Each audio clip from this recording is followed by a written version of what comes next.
കർത്താവിൻ്റെ പരിശുദ്ധമായ നാമം വാഴ്ത്തപ്പെടുമാറാകട്ടെ. ഈ സൂം പ്ലാറ്റ്ഫോമിൽ ദൈവവചന പഠനത്തിനായി വന്നിരിക്കുന്ന കർത്താവിൻ്റെ വിലപ്പെട്ട ദാസന്മാർ, മാതാപിതാക്കൾ, സൗഹൃദന്മാർ, നിങ്ങളെല്ലാവരെയും യേശുക്രിസ്തുവിന്റെ നാമത്തിൽ ഹൃദയാംഗമായി സ്വാഗതം ചെയ്തുകൊള്ളുന്നു. തുടർന്ന് യൂട്യൂബിൽ ദൈവവചനം പഠിക്കാൻ ആഗ്രഹിച്ചു വരുന്ന എല്ലാ മാന്യ കേൾവിക്കാരെയും യേശുക്രിസ്തുവിന്റെ നാമത്തിൽ ഹൃദയാംഗമായി സ്വാഗതം ചെയ്തുകൊള്ളുന്നു. നമ്മുടെ ദാനിയേലിൻ്റെ പുസ്തകം 1-ാം അധ്യായത്തിൻ്റെ പ്രാരംഭ ഭാഗമാണ് നമ്മൾ പഠിച്ചുകൊണ്ടിരിക്കുന്നത്. ആ പ്രാരംഭ ഭാഗത്ത് നമ്മൾ കണ്ടത് നെബൂഖദ്നേസർ രാജാവ് യഹോവയാക്കീമിൻ്റെ 3-ാമത്തെ ആണ്ടിൽ കടന്നു വന്ന് യെരുശലേമിനെ അറ്റാക്ക് ചെയ്യുന്നു. അവിടുന്ന് യഹോവയാക്കീമിനെയും ആലയത്തിലെ ചില പ്രധാനപ്പെട്ട പൊൻപാത്രങ്ങളെയും കൂടാതെ എടുത്തോട്ട് പോകുന്നു. കൂടാതെ പ്രത്യേകമാകുന്ന നിലയിൽ കുലീനന്മാരായിരിക്കുന്ന ചില ആളുകളെയും കൂടെ കൊണ്ടുപോയി ആ രാജ്യത്ത് പ്രവാസികളായി കൊണ്ടുപോകുന്ന ഭാഗമാണ് നമ്മൾ പഠിച്ചു നിർത്തിയത്. അതിനകത്ത് കണ്ടത് ഒരു കാര്യമാണ്, ഇവിടുന്ന് കൊണ്ടുപോയ ആളുകളെക്കുറിച്ച് വ്യക്തമായ ഒരു ക്രൈറ്റീരിയ അവിടെ കൊടുത്തിട്ടുണ്ട്. ആരെയാണ് കൊണ്ടുപോകേണ്ടത്, അവരിൽ ആരെ രാജകൊട്ടാരത്തിൽ കൊണ്ടുപോയി അവർക്ക് ഈ നിലയിലുള്ളതായ ട്രെയിനിങ് കൊടുക്കണമെന്ന് വളരെ വ്യക്തമായി അതിന് ക്രൈറ്റീരിയ ഉൾപ്പെടെ കൊടുത്തിട്ടുണ്ട്.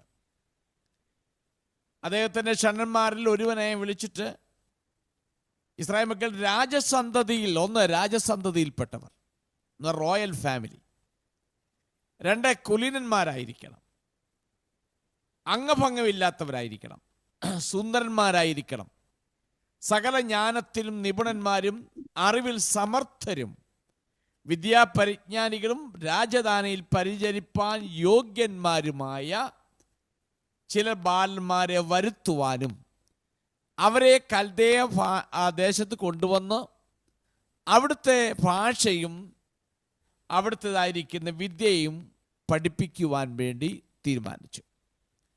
ഇവിടുന്ന് കൊണ്ടുപോകേണ്ട ബാലന്മാരെ കുറിച്ച് പറയുന്നുണ്ട്. അതിന് ക്രൈറ്റീരിയ കൊടുത്തിട്ടുണ്ട്. ആ കൂട്ടത്തിൽപ്പെട്ടാണ് ദാനിയേലും കൂട്ടരും ആ കൂട്ടത്തിലാണ് പോയത്. ഇപ്പോൾ നമ്മൾ ചുരുക്കി നോക്കുമ്പോൾ ഏകദേശം ഒരു 17-18 വയസ്സ് ആ സമയത്ത് ദാനിയേലും കൂട്ടർക്കും ഉണ്ടായിരിക്കാമെന്നാണ് പറയപ്പെടുന്നത്. അപ്പോൾ ഞാൻ കഴിഞ്ഞ ആഴ്ച ഓർപ്പിച്ചതുപോലെ ആ ഒരു തലമുറയിൽപ്പെട്ട രാജകുടുംബത്തിൽ ജനിച്ചവർ, കുലീനന്മാര്, മിടുക്കന്മാര്, യോഗ്യന്മാര്, ഇങ്ങനെയുള്ള ഒരു കൂട്ട ജനത്തെ ഇവിടെ നിന്നങ്ങ് കൊണ്ടുപോവുകയാണ്. എന്ന് പറഞ്ഞാൽ ആർക്കും വേണ്ടാത്തതായ, ഇല്ലാത്തതായ കുറച്ചെണ്ണത്തെ ഇവിടെ ഇട്ടിട്ട് ബാക്കിയുള്ളതിനെ അങ്ങ് കൊണ്ടുപോവുക എന്ന് പറഞ്ഞാൽ, ഞാൻ കഴിഞ്ഞ ആഴ്ച ഓർപ്പിച്ചതുപോലെ ഇനി ഒരുത്തനും ബുദ്ധിയും ജ്ഞാനവും വിവേകമുള്ള ഒരുത്തനും ഇനിയും ഇവിടെ ജനിച്ച് വളർത്തപ്പെട്ട് ഇനിയും ഈ രാജ്യം ഒരു നല്ല നിലയിൽ പോകരുത്. ഇത് മണ്ടന്മാരെ കൊണ്ട് നിറഞ്ഞ ഒരു ലോകമായി, രാജ്യമായി മുൻപോട്ട് പോകണം. അതുകൊണ്ട് മിടുക്കന്മാരായിരിക്കുന്നവരെ ഇവിടുന്ന് കൊണ്ടുപോയി തൻ്റെ രാജ്യത്ത് കൊണ്ടുപോയി ആവശ്യമായ വിദ്യ കൊടുത്ത് അവിടെ അവരെ ഉപയോഗിക്കുക. ആ സെയിം ടൈമിൽ ഈ രാജ്യം സൃഷ്ടിച്ച് മുരടിച്ച് ഒന്നുമില്ലാത്ത, കഴിവില്ലാത്ത, പ്രയോജനമില്ലാത്ത ഒരു തലമുറയെ കൊണ്ട് നിറയണം. ഇതാണ് നെബൂഖദ്നേസറിൻ്റെ പദ്ധതി. ആ നിലയിലാണ് ചെയ്തേക്കുന്നത്. നമ്മൾ അത്രയും ഭാഗമാണ് പഠിച്ചു നിർത്തിയത്. എന്ന് പറഞ്ഞാൽ ഇനി ഒരുത്തന് ആ തലമുറയിൽ ഉണ്ടാകല്ലേ. ഇതൊരു സ്ട്രാറ്റജിയാണ് അവരുടെ.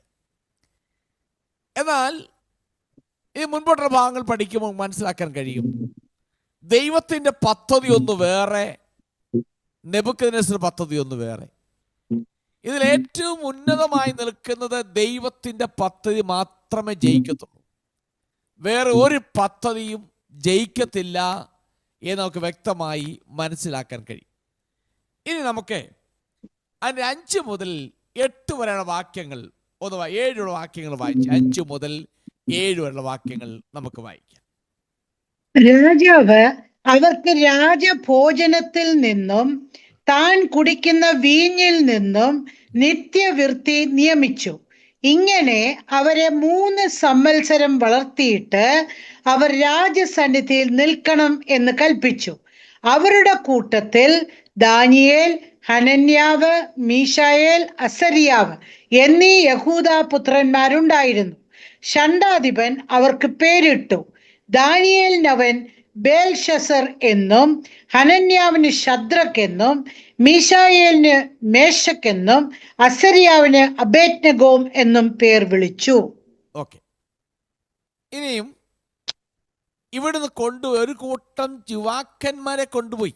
ഇവരെ മാത്രമല്ല കൊണ്ടുപോയത്, പക്ഷെ ഇവരെ പേര് മാത്രമേ എടുത്തു പറയുന്നുള്ളൂ, ബാക്കിയുള്ളവരുടെ പേരുകൾ പറയുന്നില്ല. ഇവരെ പേര് മാത്രം എടുത്തു പറയുന്നുണ്ട്. കാരണം വേറെ ആളെയും കൊണ്ടുപോയി എന്ന് മനസ്സിലാക്കാൻ കാരണം അതിൻ്റെ 10ാമത്തെ വാക്യത്തിൽ പറയുന്നത്, അവൻ നിങ്ങളുടെ മുഖം നിങ്ങളുടെ സമപ്രായക്കാരായിരിക്കുന്ന ബാലന്മാരുടേതിനോട് ഒത്തുനോക്കിയാൽ മെലിഞ്ഞു കാണുന്നത് എന്ത് എന്ന് പറയുന്നുണ്ട്. അപ്പോൾ ഇവരോടൊപ്പം കൊണ്ടുപോയ ഒരു കൂട്ടം ബാലന്മാർ അവിടെ ഉണ്ട്. അപ്പൊ ഇവർക്ക് ഇവിടെ കൊണ്ടുപോയത് രാജ കൊട്ടാരത്തിൽ രാജാവിന് വേണ്ടി കൊണ്ടുപോയതാണ്. അവിടുത്തെ ഭാഷ അഭ്യസിപ്പിക്കണം, അവിടുത്തെ വിദ്യ അഭ്യസിപ്പിക്കണം. ചുരുക്കി പറഞ്ഞാൽ ഒരു സിവിൽ സർവീസ് എന്ന് പറയുന്ന ഒരു ലെവലിലേക്ക് അവരെ കൊണ്ടുപോയിക്കുന്നത്. നമ്മുടെ ഇന്ന് നാട്ടിലെ IAS ഓഫീസേഴ്സിനെ പോലെ ആ നിലയിൽ കഴിവുള്ളവർ, എന്തിന്, രാജാവിന് ആലോചന പറഞ്ഞു കൊടുക്കുവാൻ വേണ്ടി കൊണ്ടുപോയിരിക്കുകയാണ്. അപ്പൊ ഇവരെ കൊണ്ടുപോയിരിക്കുന്ന ഒരു സിവിൽ സർവീസിന് വേണ്ടി ഇവരെ കൊണ്ടുപോയി ആ നില ട്രെയിനിങ് ഒക്കെ കൊടുക്കാൻ വേണ്ടിയാണ് ഇവരെ കൊണ്ടുപോയിരിക്കുന്നത്. എന്നാൽ ഇവരെ കൊണ്ടുപോയി ആ നില ട്രെയിനിങ് പരിശീലിപ്പിക്കാൻ വേണ്ടി കൊണ്ടുപോവുകയാണ്, നല്ല കാര്യമാണ്. എന്നാൽ ഇവരുടെ ജീവിതത്തിൽ ഇവർ പ്രധാനപ്പെട്ടതായും 3 ചലഞ്ചസ് അവരുടെ ജീവിതത്തിൽ ഉണ്ടാകുന്നുണ്ട്. 3 ചലഞ്ചസ്, പ്രധാനമായും 2, എന്നാൽ ഒന്നുകൂടി ചേർത്ത് നോക്കുമ്പോൾ 3 ചലഞ്ചസ് അവർ ജീവിതത്തിൽ ഉണ്ടാകുന്നുണ്ട്. എന്തെല്ലാമാണ് നമുക്കിത് പഠിച്ചു നോക്കാം. ഒന്നാമത്തെ കാര്യം, രാജാവിന്റെ വിഭവസമർത്ഥമാകുന്ന ഒരു ദൈനംദിന വിഭവം അവർക്ക് വേണ്ടി നിശ്ചയിച്ചു. ഒന്നാമത് അതാണ് സംഭവിച്ചത്. അവർക്ക് ആവശ്യത്തിലുള്ള ഭക്ഷണം രാജഭോജനത്തിൽ നിന്ന് കഴിക്കാൻ വേണ്ടിയുള്ള ക്രമീകരണം അവർക്ക് ചെയ്തു. ഇനിയും ഏതായാലും അതൊരു കാര്യം. ഇനി മറ്റൊരു കാര്യം,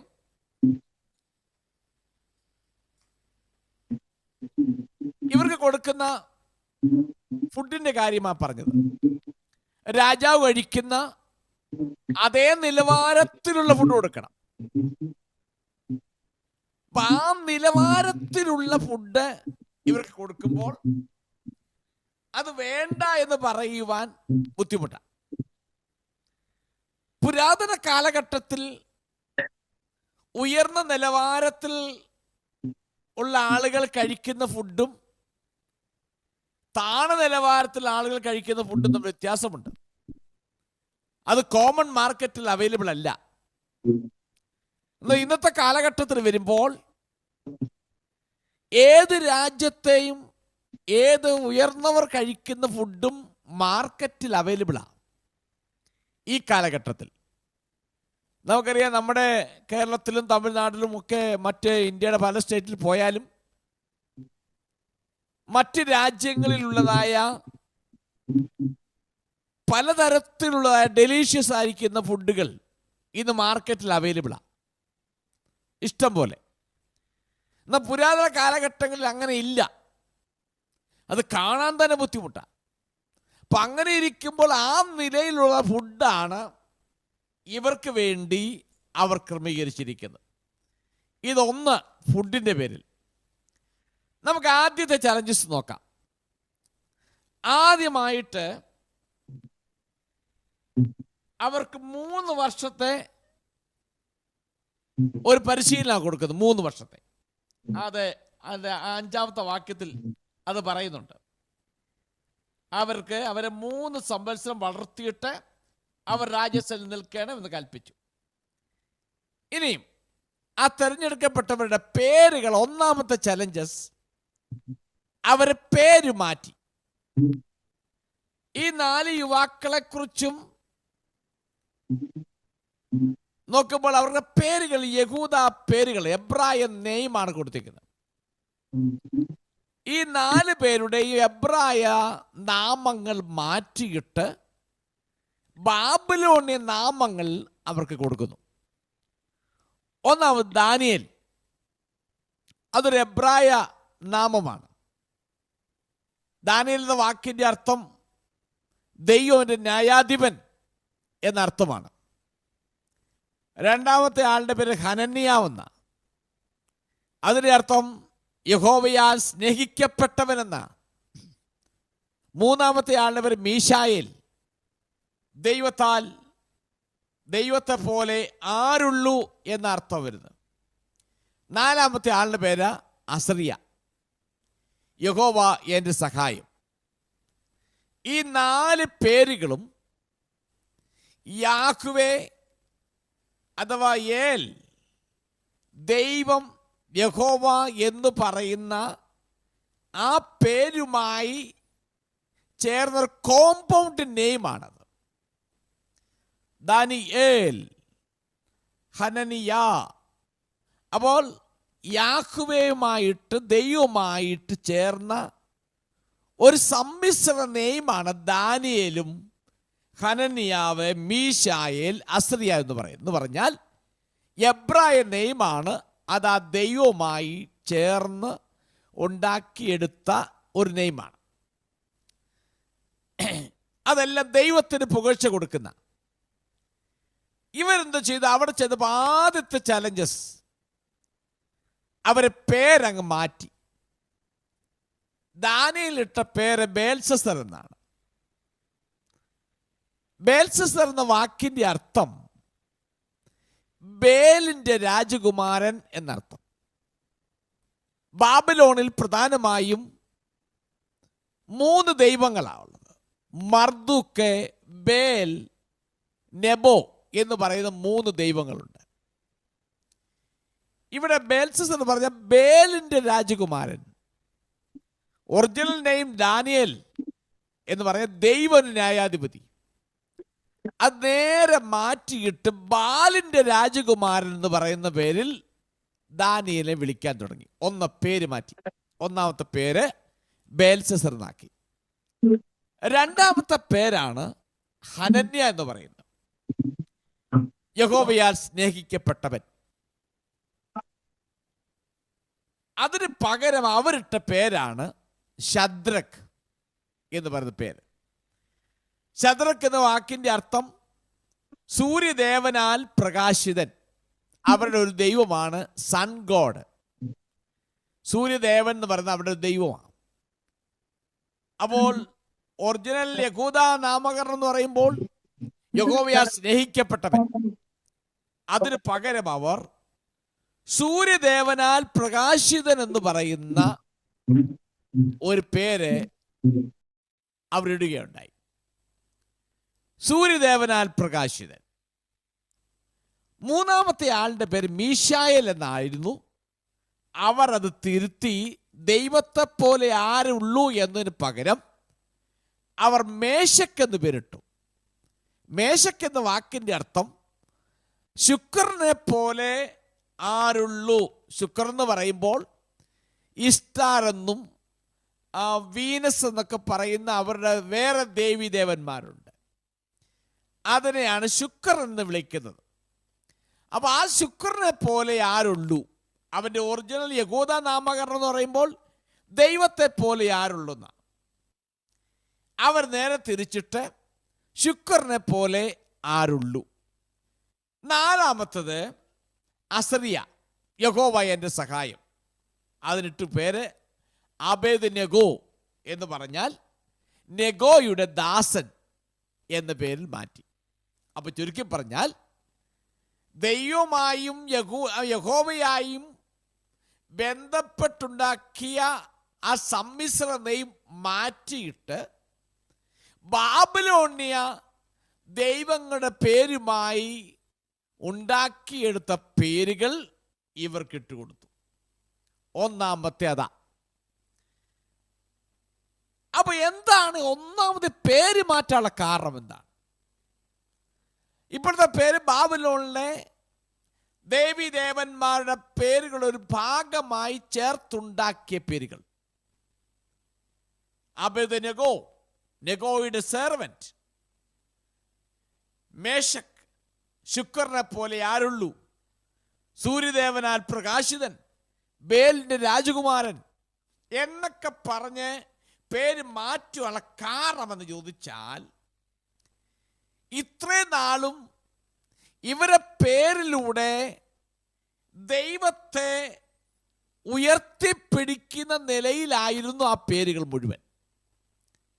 അപ്പോൾ ആ പേരിലൂടെ അറിയപ്പെടുമ്പോൾ അവർ യഹൂദന്മാരാണ്, എബ്രായരാണ്, യഹോവയുടെ അതുമായി ബന്ധപ്പെട്ടതാണ് എന്ന് വരുന്ന നിലയുള്ള പേര് മാറ്റിയിട്ട് ബാബിലോണ്യ നാമമിട്ടതിൻ്റെ അർത്ഥം ഇനി മുതൽ ഇവർ ബാബിലോണ്യ ദേവന്മാരുടെ പേരിൽ അറിയപ്പെട്ടാൽ മതി. യഹോവയുടെ, എബ്രായരുടെ ദൈവത്തിൻ്റെ നാമത്തിൽ ഇനിയും ഇവരെ അറിയപ്പെടണ്ട. ഇതാണ് എന്ന് പറഞ്ഞാൽ യഥാർത്ഥമാകുന്ന ദൈവത്തെ ഇനി മറക്കണം. ഇനി ഒരു കാരണവശാൽ ഈ പേരിലൂടെ പോലും അവർ അവിടെ ദൈവത്തെ ഓർക്കാൻ പാടില്ല. ആരും ആ പേര് ബാബിലോണിൽ ഉച്ചരിക്കാൻ പാടില്ല.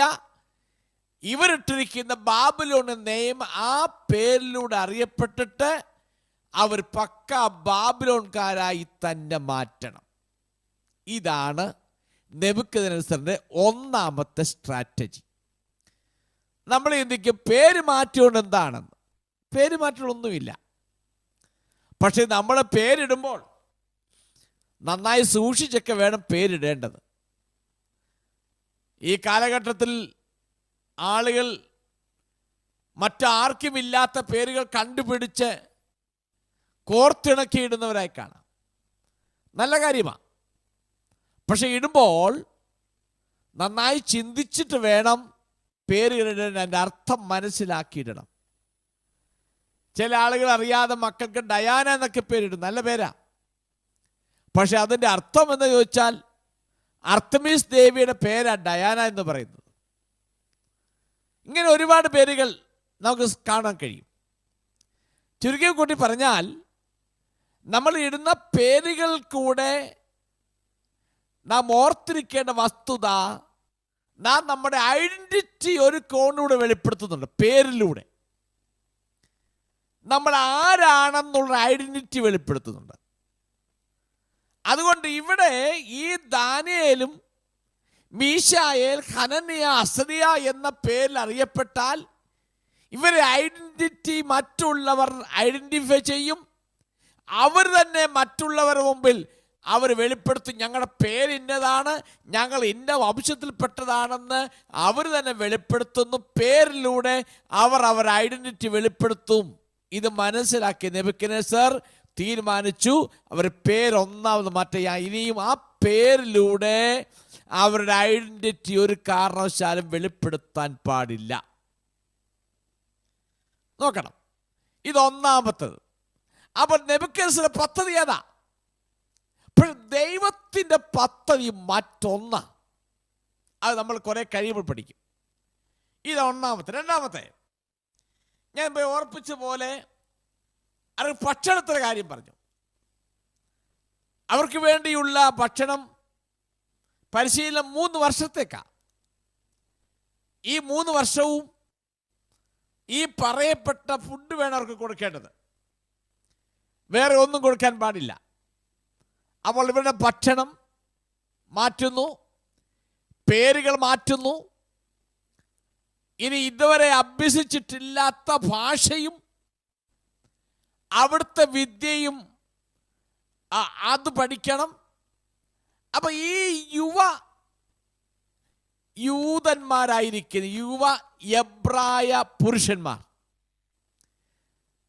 അവരുടെ എബ്രായ ദൈവവും അവരുടെ എബ്രായ സംസ്കാരവും അവർ ഓട്ടോമാറ്റിക്കലി മറക്കണം, ഉപേക്ഷിക്കണം. ആ നിലയിലുള്ളതായ ഒരു സ്ട്രാറ്റജിയാണ് നെബൂഖദ്നേസർ രാജാവ് ഒരുക്കിയെടുത്തുകൊണ്ടിരിക്കുന്നത്. ദൈവജനങ്ങൾ പലപ്പോഴും ഈ നിലയിലാണ് നമ്മളോടുള്ള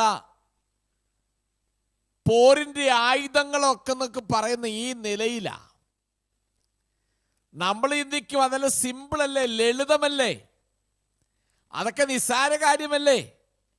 പക്ഷെ അതിൻ്റെ അകത്തൊരു സ്ട്രാറ്റജി അവൻ ഒളിഞ്ഞു കിടപ്പുണ്ട്. അത് നമ്മൾ നന്നായി മനസ്സിലാക്കണം ദൈവമക്കൾ. അതുകൊണ്ട് പൗലോസ് പറയുന്നു, സാത്താന്റെ തന്ത്രങ്ങളെ, അവന്റെ സ്ട്രാറ്റജിയെ നിങ്ങൾ അറിയാത്തവരല്ലല്ലോ. അപ്പൊ അതുകൊണ്ട് ഇന്ന് ഈ ലോകത്തിൽ കാണുന്നതൊന്നും നമ്മൾ അതിൻ്റെ കൂടെ ഒന്ന് പങ്കുചേർന്നത് കൊണ്ടോ അതിൻ്റെ ഒരു ഭാഗവാക്കായ എനിക്കെന്തോ സംഭവിക്കാനെന്ന് നമ്മൾ ചിന്തിച്ചേക്കാം. പക്ഷെ ഒരുക്കിയെടുക്കുന്നൊരു കെണിയാണെന്നും അതിലൂടെ നിന്റെ ഐഡന്റിറ്റി തകർക്കണം, നിന്റെ സംസ്കാരം തകർക്കണം, നിന്റെ ബന്ധമില്ലാതാക്കിയിട്ട് മറ്റൊരു ബന്ധത്തിലേക്ക് നിന്നെ കൊണ്ടെത്തിക്കണം. ഇതൊരു സ്ട്രാറ്റജിയാണ്. എതിർ ശക്തി ഒരു സ്ട്രാറ്റജിയാണിത്. ആ സ്ട്രാറ്റജിയാണ് ഇവിടെ ഉപയോഗിച്ചിരിക്കുന്നത്. ഒന്ന്, അവർ പേര് മാറ്റി. രണ്ടാമത്തെ സ്ട്രാറ്റജിയാണ്, അതിലൂടെ മനസ്സിലാക്കി കഴിഞ്ഞാൽ ഇപ്പോൾ പറഞ്ഞതുപോലെ ഇത് എബ്രായ പുരുഷന്മാരാണ്, വളർന്നു വരുന്നവരെ, ചെറുപ്പക്കാരാ. അവരെന്ത് ചെയ്യണം? അവർ ദൈവവുമായിട്ടുള്ള ബന്ധം അവർ ഉപേക്ഷിക്കണം. അവിടെ യഹൂദ പാരമ്പര്യമുണ്ട്, അതിന് സംസ്കാരമുണ്ട്, ആ സംസ്കാരം ഉപേക്ഷിക്കണം എന്ന ലക്ഷ്യത്തോടുകൂടെ പൂർണ്ണമായും ഉണ്ടാക്കിയെടുത്ത ഒരു ശ്രമമാണ് നെബൂഖദ്നേസർ ചെയ്യുന്നത്. തീർത്തും യുവാക്കളോടെ എല്ലാറ്റിനും നിങ്ങൾ എന്നെ നോക്ക് എന്ന് പറയുന്ന നിലയിൽ അവരെ ആഹ്വാനം ചെയ്യുന്ന വിധത്തിലാണ്. എന്നാൽ നമ്മൾ നോക്കുമ്പോൾ ഈ ദാനിയേലും കൂടെ ഉണ്ടാകുന്ന ഈ 3 പേരും, ബാക്കിയുള്ളവർ എനിക്ക് തോന്നുന്നു ഇതിനോട് യോജിച്ചിട്ടില്ല, അതുകൊണ്ട് അവർ പേരിനകത്ത് വന്നിട്ടില്ല. ബാക്കി എബ്രായ കുഞ്ഞുങ്ങൾ ഇവരുമായി യോജിച്ചിട്ടില്ല. അവർ രാജാവ് പറഞ്ഞു കേട്ട് അതിൽ കീഴ്പ്പെട്ടു പോയി. ഈ 4 പേർ അതിന് നടുവിൽ നമ്മൾ മുമ്പോട്ട് പോകുമ്പോൾ അവർ രാജാവിനെ അല്ല നോക്കിയത്, അവർ ദൈവത്തിങ്കിലേക്ക് നോക്കി എന്ന് നമുക്ക് വ്യക്തമായി മനസ്സിലാക്കാൻ കഴിയും. അപ്പോൾ ദാനിയേലും സുഹൃത്തുക്കളും രാജാവിങ്കിലേക്ക് നോക്കാതെ ദൈവത്തിങ്കിലേക്ക് നോക്കുന്നതായിട്ടും ദൈവം അതിന് നടുവിൽ അവരെ വിടുവിക്കുന്നതായിട്ടും നമുക്ക് കാണാൻ കഴിയുന്നുണ്ട്. ഇനിയും നമ്മൾ ഇന്നത്തെ ഞാൻ മുമ്പേ ഓർപ്പിച്ചതുപോലെ ഇവിടെ 2 കാര്യങ്ങൾ. ഒന്ന്, ഭക്ഷണത്തിനകത്തുണ്ടാകുന്ന മാറ്റം. 2, പേരിൻ്റെ അകത്തുണ്ടാകുന്ന മാറ്റം. ഞാൻ മുമ്പേ പറഞ്ഞതുപോലെ ഇതെല്ലാം ഒരു സ്ട്രാറ്റജിയാണ്, എതിർ ശക്തിയുടെ സ്ട്രാറ്റജി. ബൈബിൾ പറയുന്നു, ഏത് വിധേനയും ആ പാതയിൽ നിന്നും ഡീവിയേറ്റഡ് ചെയ്യണം, അതിൽ നിന്നും വഴുതണം. വഴുതി മാറിപ്പോകുന്ന നിലയിലേക്കാണ് ഈ ഓപ്പോസിറ്റ് ശക്തി എപ്പോഴും നമ്മുടെ മുമ്പിൽ ഒരുക്കി വെച്ചിരിക്കുന്ന കെണികൾ. അങ്ങനെയാണ്. നമുക്ക് പ്രത്യക്ഷത്തിൽ കണ്ടാൽ മനസ്സിലാക്കാൻ ബുദ്ധിമുട്ടാണ്. എന്നാൽ ആത്മീയ കാഴ്ചപ്പാടുള്ള ദൈവജനത്തിന് മാത്രമേ അതൊരു കെണിയാണെന്നും അത് അവൻ്റെ സ്ട്രാറ്റജിയാണെന്നും അതിൽ ഒഴിഞ്ഞു മാറി പോകണമെന്നും മനസ്സിലാക്കാൻ കഴിയത്തുള്ളൂ. ഇല്ലാത്ത പ്രിയപ്പെട്ടവർ ആ കെണിയിൽ പോയി അകപ്പെടുന്നതായി നമുക്ക് കാണാൻ കഴിയുന്നുണ്ട്. ഈ പേരും ഈ ഭക്ഷണമൊക്കെ ഇത് ലോകമാകുന്ന ഐഡന്റിറ്റിയിലേക്ക് നീങ്ങുകയാണ്. ലോകമായി പരാമർശിച്ച് അതുമായിട്ട് ലിങ്കായി തീരുന്ന ഒരനുഭവമാണ്. ബാബിലോണിയ സംസ്കാരത്തിലേക്ക്, ബാബിലോണിയ ദൈവങ്ങളിലേക്ക്, ബാബിലോണിയ പേരുകളിലേക്ക് നമ്മളെ പ്രേരിപ്പിച്ച് അതുമായി ഒരു ഐഡന്റിറ്റി ഉണ്ടാക്കി, ഓട്ടോമാറ്റിക്കലി ഒരു ഐഡന്റിറ്റി ഉണ്ടാകുന്ന നിലയിലാണ് ഈ കാര്യങ്ങൾ ഇവിടെ അറേഞ്ച് ചെയ്തിരിക്കുന്നത്. ഈ 8ാമത്തെ വാക്യത്തിലേക്ക് പോകാം. 8ാമത്തെ വാക്യത്തിൽ വന്നപ്പോൾ ആ ബാലന്മാരുടെ റെസ്പോണ്ട് ഒന്ന് നോക്കാം. 8ാമത്തെ വാക്യം: എന്നാൽ രാജാവിന്റെ ഭോജനം കൊണ്ടും അവൻ കുടിക്കുന്ന വീഞ്ഞുകൊണ്ടും തന്നെത്താൻ അശുദ്ധമാക്കേയില്ല എന്ന് ദാനിയേൽ ഹൃദയത്തിൽ നിശ്ചയിച്ച് തനിക്ക് അശുദ്ധി ഭവിപ്പാൻ ഇടവരുത്തരുതെന്ന് ഷണ്ഡാധിപനോട് അപേക്ഷിച്ചു. ഓക്കെ, ഇതിന് നടുവിൽ ദാനിയേൽ മുൻപോട്ട് നിൽക്കുക. ഒന്നാമത്തെ തീരുമാനം, ഞാൻ തന്നെത്താൻ ഇതിലൂടെ ഞാൻ അശുദ്ധനാകത്തില്ല. ഇവിടെ വായിക്കുന്ന ആ 8ാമത്തെ വാക്യത്തിനകത്ത് എടുത്തു പറയുന്നൊരു പദപ്രയോഗമുണ്ട്. അവൻ കുടിക്കുന്ന വീഞ്ഞുകൊണ്ട് തന്നെത്താൻ അശുദ്ധമാക്കുകയില്ല എന്ന് ദാനിയേൽ ഹൃദയത്തിൽ നിശ്ചയിച്ചു. ഹൃദയത്തിൻ്റെ അകത്തൊരു തീരുമാനം, ഞാൻ ഒരു കാരണവശാലും ഇത് നിമിത്തം ഞാൻ അശുദ്ധനായിത്തീരുകയില്ല. പുരാതന എബ്രായ പദത്തിൻ്റെ അർത്ഥം അശുദ്ധനാകുക എന്ന് പറഞ്ഞാൽ മലിനമാകുക, കളങ്കപ്പെടുത്തുക എന്നാണ് അർത്ഥമാക്കുന്നത്.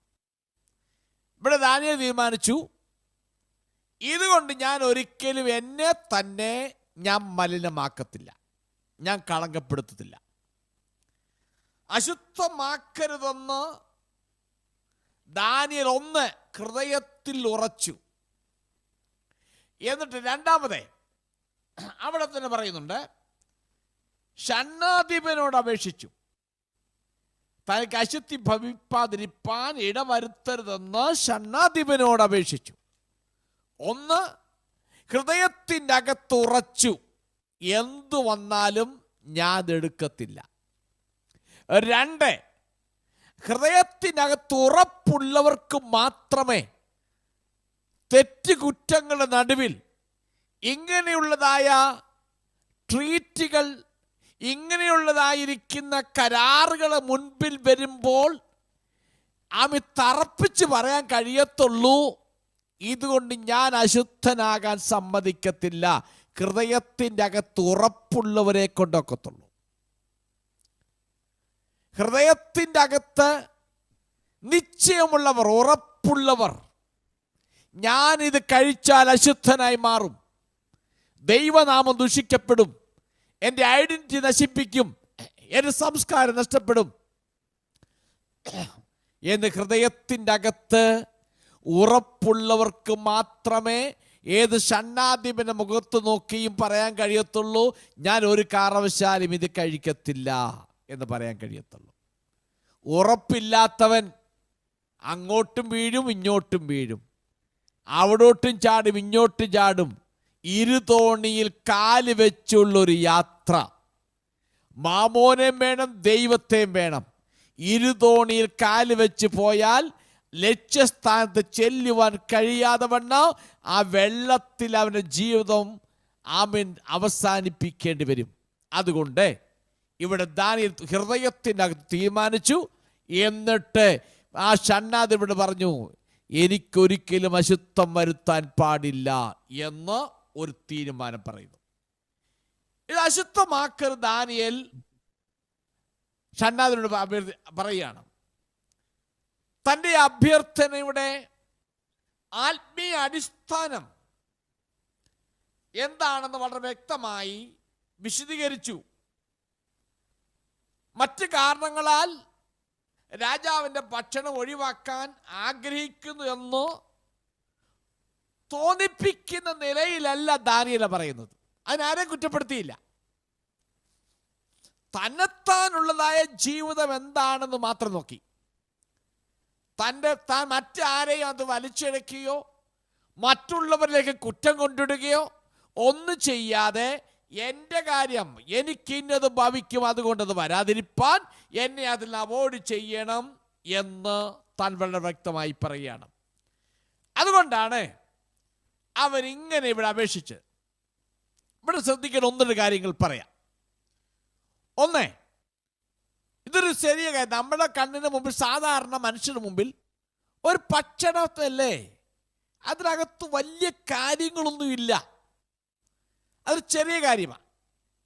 അപ്പൊ ആ ചെറിയ കാര്യത്തിന് വേണ്ടി ഞാൻ എന്തിനാ ഇത്രയും വലിയ റിസ്ക് എടുക്കേണ്ടത് എന്തിനാണ് എന്ന് വേണേ ദാനിയേലിന് ചിന്തിക്കാമായിരുന്നു.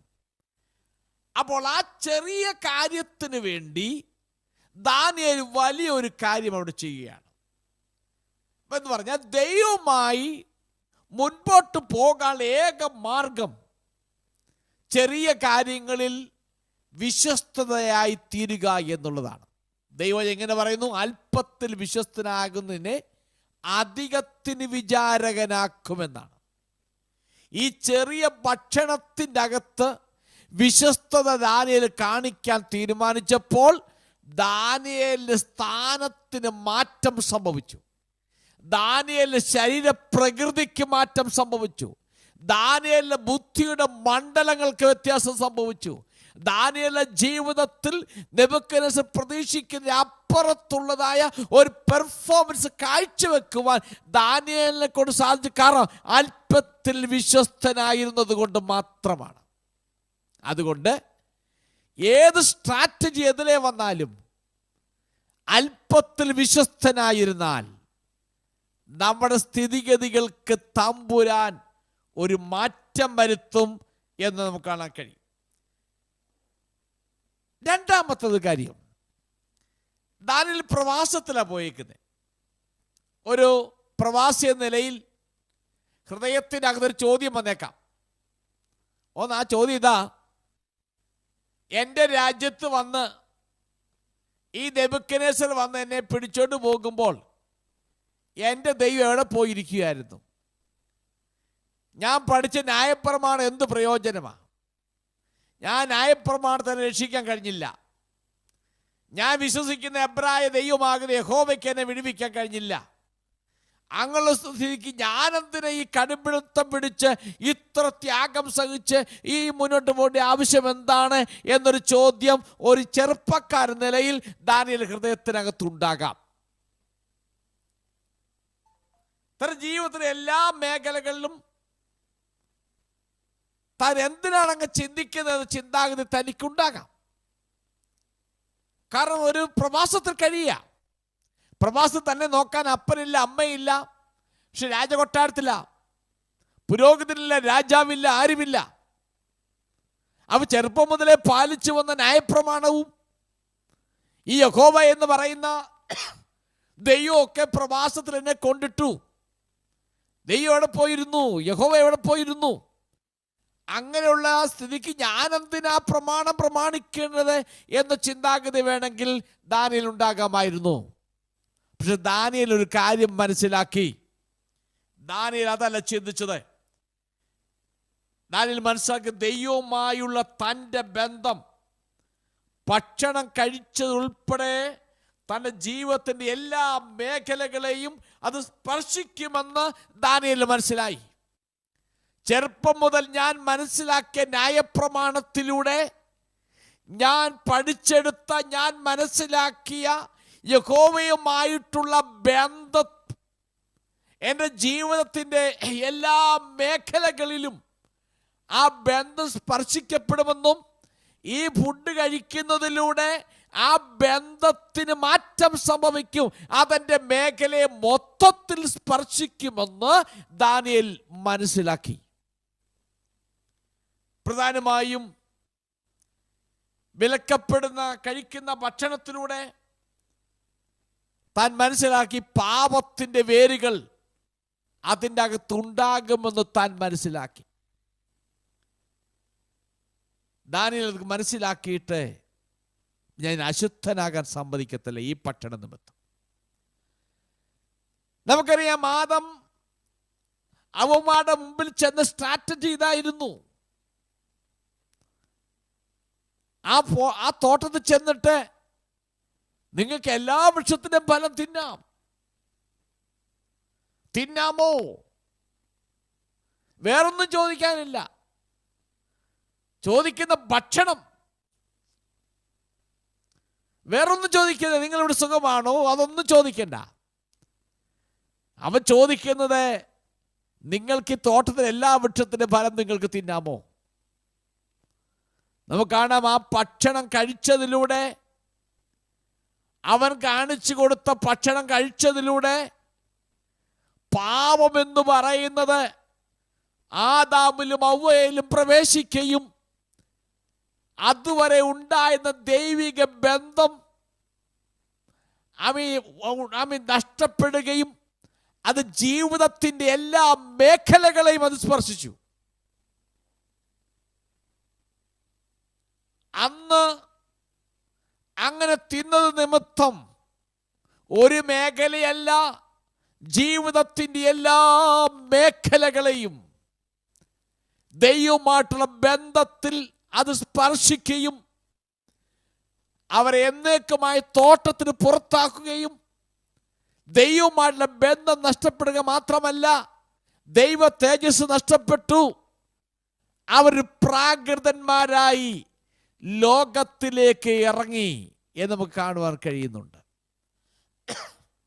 അതുകൊണ്ട് ദാനിയേൽ അത് മനസ്സിലാക്കി, ഞാനിത് കഴിച്ചാൽ ദൈവവുമായിട്ടുള്ള എൻ്റെ ബന്ധത്തിന് ഒലച്ചൽ സംഭവിക്കും, അതിൻ്റെ ജീവിതത്തെ മൊത്തം മാറ്റിമറിക്കും, അത് പല നിലകളിലും അതിനെ അന്ധകാരത്തിലേക്ക്, ഇരുട്ടിലേക്ക് എന്നെ വലിച്ചെഴിച്ചുകൊണ്ട് പോകും എന്ന് ദാനിയേൽ ഹൃദയത്തിനകത്ത് മനസ്സിലാക്കി.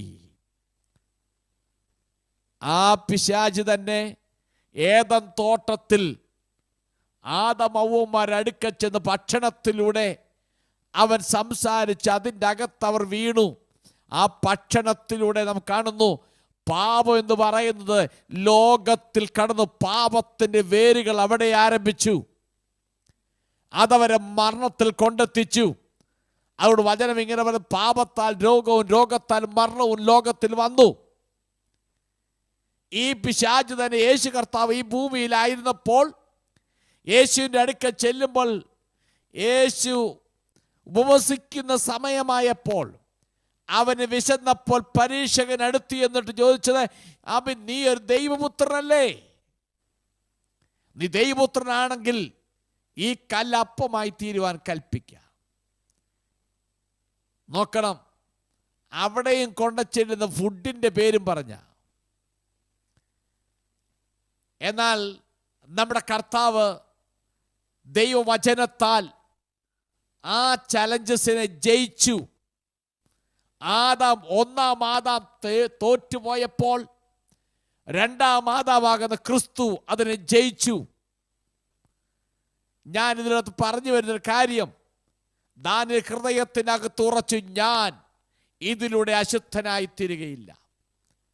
ഇന്ന് രാത്രി ദൈവജനത്തോട് ഞാൻ പറയട്ടെ, നമ്മുടെ മുമ്പിൽ ചെറുതെന്ന് തോന്നിയേക്കാം, ശരി, അതിന് മുമ്പിൽ ദൈവത്തോടുള്ള ബന്ധത്തിൽ വിശ്വസ്തത പുലർത്തിയാൽ നിന്നെ അധികത്തിന് വിചാരകനാക്കി തീർക്കും എന്നൊരു പരമ വാഗ്ദത്തം ഈ വചനത്തിൻ്റെ അകത്തുനിന്ന് ഞാൻ നിങ്ങളോട് പറയുകയാണ്. അതുകൊണ്ട് ഇന്ന് ലോകത്തിലേക്ക് നോക്കുമ്പോൾ നമ്മുടെ കുഞ്ഞുങ്ങൾ ഉൾപ്പെടെ പറഞ്ഞ് കേൾക്കാം, അതിനെന്താ, അതൊന്ന് കഴിച്ചത് കൊണ്ട് എന്താ നഷ്ടം, അതൊന്ന് കണ്ടത് കൊണ്ടെന്താ നഷ്ടം, അതല്പം ഇട്ടത് കൊണ്ടെന്താ നഷ്ടം, അത് നമ്മുടെ സ്വർഗത്തിൽ പോകുന്നതിനെ നമ്മൾ ബാധിക്കുമോ?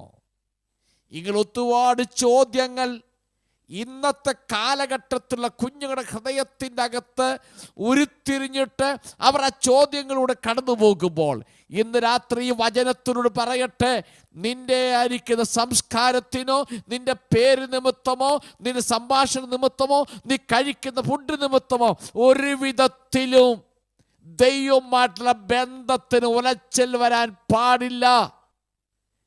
നീ അതിൽ വിശ്വസ്തനായിരുന്നാൽ മാത്രമേ നിന്റെ ജീവിതത്തിൻ്റെ ഏത് ഏടുകളിലും നിനക്ക് ഉയരുവാൻ കഴിയത്തുള്ളൂ. ഇല്ലെങ്കിൽ നീ പരാജയപ്പെടും എന്നൊരു യാഥാർത്ഥ്യം ഈ വചനത്തിന് മുമ്പാകെ ഞാൻ ഈ ഓർപ്പിക്കുകയാണ്. ഇവിടെ പറയുന്നു, ഞാൻ സ്വയം അശുദ്ധനാകാതിരിപ്പാൻ ഞാൻ അത് കഴിക്കത്തില്ല. അതിന് 3 കൂട്ടം കാരണങ്ങളോട് പറഞ്ഞ് ഞാൻ ഈ രാത്രിയിൽ ഈ ചിന്ത ഇവിടെ അവസാനിപ്പിക്കാം. അതിന് 3 കാരണങ്ങളാണ് നമുക്ക് മനസ്സിലാക്കാൻ കഴിയുന്നത്. ഒന്ന്, ഈ ഭക്ഷണം പറയുന്നത് രാജാവിൻ്റെ ഭക്ഷണം എന്ന് പറയുന്നത്. ഈ രാജാവിൻ്റെ ഭക്ഷണം മലിനമാണ് എന്ന് ദാനിയേലും കൂട്ടരും മനസ്സിലാക്കി. അതുകൊണ്ട് മലിനമാകാൻ കാരണം ഒന്ന്, ഇത് ഒരുപക്ഷെ ഭക്ഷണമാകാം. യഹൂദന്റെ പ്രമാണമനുസരിച്ച് കഷ്റൂത്ത് എന്ന് പറയുന്ന ഒരു വാക്ക് അതിനകത്തുണ്ട്. കഷ്റൂത്ത് എന്ന് പറഞ്ഞാൽ യഹൂദന്മാർക്ക് ദൈവം പ്രമാണം കൊടുത്തിട്ടുണ്ട്, ഏത് മൃഗത്തെ കഴിക്കാം, ഏത് മൃഗത്തെ കഴിക്കല്ലേ, മൃഗത്തെ എങ്ങനെ കൊല്ലണം, എങ്ങനെയാണത് പാചകം ചെയ്യേണ്ടത്, എങ്ങനെയാണ് കൊല്ലേണ്ടത് എന്നിത്യാദി കാര്യങ്ങൾ ലേവ്യ പുസ്തകം 11-ാം അധ്യായത്തിലും ആവർത്തന പുസ്തകം 14-ാം അധ്യായത്തിലും വളരെ വ്യക്തമായി കൊടുത്തിട്ടുണ്ട്. സമയമുള്ളപ്പോൾ നിങ്ങൾ വായിച്ചു നോക്കുക. Leviticus chapter 11 and Deuteronomy chapter 14. 11-ാം ലേവ്യ പുസ്തകം 11-ാം അധ്യായം, ആവർത്തന പുസ്തകം 14-ാം അധ്യായത്തിൽ അവർക്കുള്ള ഭക്ഷണത്തിൻ്റെ ക്രമീകരണത്തെക്കുറിച്ച് പറയുന്നുണ്ട്. അതുകൊണ്ട് ഒന്ന്, രാജാവിൻ്റെ ഭക്ഷണമായാലും ശരി, അത് നോൺ വെജ് ആയാലും ശരി, അത് എങ്ങനെയാണ് അറുത്തത്, അത് ഏത് തരത്തിലുള്ള മാംസമാണ്, അത് എനിക്ക് ദൈവം തന്ന പ്രമാണത്തിൻ്റെ അകത്തുള്ളതാണോ എന്ന് എനിക്കറിയത്തില്ല. അതുകൊണ്ട് എനിക്കത് വേണ്ട. എൻ്റെ മേശയുടെ മുമ്പിൽ വരുമ്പോൾ എനിക്ക് തന്നിരിക്കുന്ന പ്രമാണത്തിൻ്റെ അകത്തുള്ളതാണോ, ആ നിലയിൽ അറുത്തതാണോ, ആ നിലയിലാണ് ഭക്ഷണം പാചകം ചെയ്തിരിക്കുന്നത്, ആ നിലയിലുള്ളതായ മൃഗമാണോ എന്ന് എനിക്കറിയാത്തത് കൊണ്ട് എനിക്കത് വേണ്ട. അതെനിക്ക് വേണ്ട എന്ന് ഹൃദയത്തിൽ ഒന്നാമത്തെ കാരണം അത്. രണ്ടാമത്തത്, ഇത് വിഗ്രഹങ്ങൾക്ക് വേണ്ടി ബലിയർപ്പിച്ചതിന്റെ ഭാഗമായിരിക്കാം. രാജാവിന് കൊടുക്കുന്നതല്ലേ, നിശ്ചയമായി അതിൻ്റെ ഭാഗം ബലിയർപ്പിച്ചിട്ടുണ്ട്. രണ്ടാമത്തെ കാരണം അത്. മൂന്നാമത്തെ കാരണം, രാജാവിന് ഭക്ഷണം കഴിക്കുന്നത് ബാബിലോണിയ സംസ്കാര വ്യവസ്ഥയുമായിട്ടുള്ള ബന്ധത്തെ സൂചിപ്പിക്കുന്നതാണ്. എല്ലാ രാജ്യത്തുമുള്ള ഭക്ഷണത്തിനൊരു ക്രമീകരണമുണ്ട്. സൗത്ത് ഇന്ത്യക്കാരുടെ ഭക്ഷണമല്ല നോർത്ത് ഇന്ത്യക്കാരുടെ, ഇന്ത്യക്കാരുടെ ഭക്ഷണമല്ല വെസ്റ്റേൺ കൺട്രിയിലുള്ളവരെ. അതാത് സംസ്കാരത്തിനുള്ളതായ നിലയിലുള്ള ഫുഡാണ് അതാത് രാജ്യങ്ങളിൽ മറ്റു കാണാൻ കഴിയുന്നത്. അപ്പൊ അവർ ചിന്താഗതി, ഇത് ബാബിലോണിയ സംസ്കാരവുമായി ബന്ധപ്പെട്ട ഫുഡാണ്, ഇതൊരിക്കലും ഞങ്ങൾക്ക് വേണ്ട. ഇതുകൊണ്ടാണ് ഈ 3 പ്രധാനപ്പെട്ട കാരണങ്ങൾ കണ്ടിട്ടാണ് പറഞ്ഞത്, ഞങ്ങൾ അത് നിമിത്തം മലിനപ്പെടുവാൻ ഞങ്ങൾ ആഗ്രഹിക്കുന്നില്ല. രാജാവിൻ്റെ ഭോജനം കൊണ്ടും വീഞ്ഞുകൊണ്ടും ഞങ്ങളെ തന്നെ അശുദ്ധരാകാൻ ഞങ്ങൾ ആഗ്രഹിക്കുന്നില്ല എന്ന് പറഞ്ഞിട്ടാണ് ആ സ്ട്രാറ്റജിയെ അവർ ജയിക്കുന്നത്. ഇന്ന് രാത്രിയിൽ അതിന് കുറച്ച് ഭാഗങ്ങൾ പറയാനുണ്ടെങ്കിലും സമയക്കുറവ് ഞാൻ നിർത്തട്ടെ. ഇതിൻ്റെ ബാക്കി ഭാഗം ഞാൻ അടുത്ത ആഴ്ച പറഞ്ഞുകൊള്ളാം. ഞാൻ പറഞ്ഞു വരുന്നൊരു കാര്യം, നമ്മുടെ മുമ്പാകെ നമ്മളെ ഡീവിയേറ്റ് ചെയ്യിപ്പിക്കുവാൻ വേണ്ടി, വഴിതെറ്റിക്കുവാൻ വേണ്ടി, നമ്മുടെ ലക്ഷ്യം തെറ്റിക്കുവാൻ വേണ്ടി, നമ്മളെ ഏത് വിധേനയും മലിനപ്പെടുത്തുവാൻ പലതരത്തിലുള്ള സ്ട്രാറ്റജിയുമായി നമ്മുടെ മുൻപിൽ വരും. പക്ഷെ ദൈവജനം അത് ദീർഘവീക്ഷണമുള്ളവരായി അത് മനസ്സിലാക്കി ദൂരവെ എതിർത്തിന്നാൽ മാത്രമേ മലിനപ്പെടാതെ അക്കരെ നാട്ടിൽ ചെന്ന് ചേരുവാൻ കഴിയത്തുള്ളൂ. ഇല്ല എങ്കിൽ നമ്മൾ ഇവിടെ ശേഷിച്ചു പോകും. അതുകൊണ്ട് കർത്താവിൻ്റെ വരവ് ഏറ്റവും അടുത്തുകൊണ്ടിരിക്കുന്ന ഈ കാലയളവിൽ അല്പസമയം അവൻ ഉള്ളെന്ന് മനസ്സിലാക്കി ഏത് വിധേനയും വൃതന്മാരെ തെറ്റിക്കുവാൻ അവനവൻ്റെ സ്ട്രാറ്റജിയുമായി മുൻപോട്ട് വരുമ്പോൾ, ഇന്നത്തെ നമ്മുടെ യുവതലമുറയിലേക്ക് നോക്കുമ്പോൾ നമ്മുടെ കുഞ്ഞുങ്ങൾ പലരും അതിൻ്റെ അകത്തേക്ക് പതുക്കെ വഴുതി വീഴുന്നതായി കാണുന്നുണ്ട്. എന്നാൽ ഒരു കാരണവശാലും നമുക്ക് ഹൃദയം തീരുമാനിക്കാം, കർത്താവേ, ഞാൻ ഇതുകൊണ്ടൊന്നും മലിനപ്പെടാൻ ഞാൻ സമ്മതിക്കത്തില്ല, ഇതുകൊണ്ടൊന്നും ഞാൻ എന്നെ തന്നെ മലിനപ്പെടുത്തത്തില്ല എന്ന് ഹൃദയത്തിൻ്റെ അകത്ത് ഉറപ്പുണ്ട് എങ്കിൽ നിനക്ക് നോ പറയേണ്ടടുത്ത് നോ പറയാം, യെസ് പറയേണ്ടടുത്ത് നിനക്ക് യെസ് പറയാൻ കഴിയും.